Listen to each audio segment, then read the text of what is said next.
With kick butt guitar solos, violent high-pitched screams, and heavy drums, Iron Maiden's The Number of the Beast was wildly successful, launching the band into stadiums across the world and elevating the genre of metal to new heights. But it was also a highly controversial album, picturing the devil on the cover and containing lyrics that many found to be pro-satanic. Although the band had meant for the album title, cover, and songs not to be taken seriously, unfortunately, many conservatives did just that. In the United States, several copies of this record were burned. For those that were worried about inhaling vinyl fumes, well, they used hammers instead. All of this came as a shock to Stephen Harris, the band's main songwriter. He and the band saw this album and songs as an homage to horror movies and Robert Burns, not obviously as an attempt to convert listeners to satanic doctrine. However, this was a perfect storm scenario of being in the wrong place at the wrong time. During the time period of the early 1980s, there was a large fear, especially in the United States, held by conservative communities and the media, referred to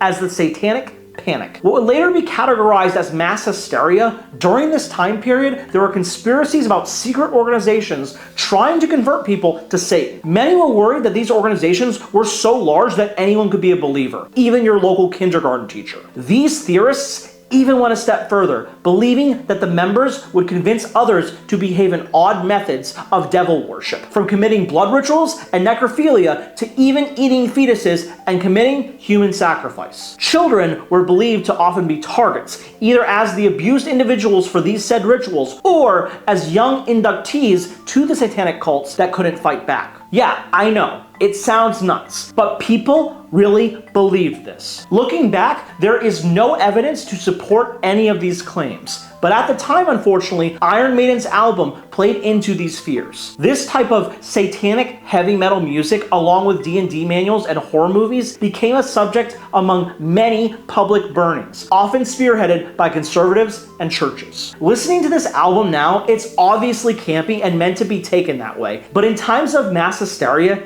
it's hard to look at things objectively. Unfortunately, this happens with art a lot, especially when it comes to music. Look at the 1950s with Elvis Presley shaking his hips and the decline of American youth. Or the 1960s with the Byrds and how their song 8 Miles High was somehow promoting drug use. Or how hip-hop ushered in the downfall of America. There will always be those who see art of a new generation as corrupting youth. We continually are swept up in this generational cycle. But the worst part, this wasn't Iron Maiden's intent. No, instead it was branding, an attempt to signal to the metal fans that this album was for them. Although they may have accomplished that, Iron Maiden also stirred up those that were against the music in the first place, and now had an avenue to try to promote its risk to society. But it's ironic, isn't it? Because in cases like Iron Maiden's The Number of the Beast, if attempts were made to just understand the material rather than just decree its evils without ever listening to it, the hysteria might have never occurred. Unfortunately, when this happens, it isn't through objective analysis. Instead, it is emotionally driven. But if time were taken to understand the new generation's art and music, it would be the first step towards creating a more understanding society. So the next time you hear about how a new album is corrupting the youth, instead of watching the news sound bites, listen to the album yourself and make your own decisions, rather than getting swept up in the noise. What about you? What do you think about Iron Maiden's The Number of the Beast and its controversy? Are you surprised? Irritated? And what about the music? Please post your thoughts in the comments below. Thanks for watching. If you enjoyed this video, please like and subscribe. If you'd like to support me monetarily, you can do so through my Patreon in the description below. Thanks to all those who have supported thus far. I can't keep doing this without your help and support. I hope this helps. I love you all.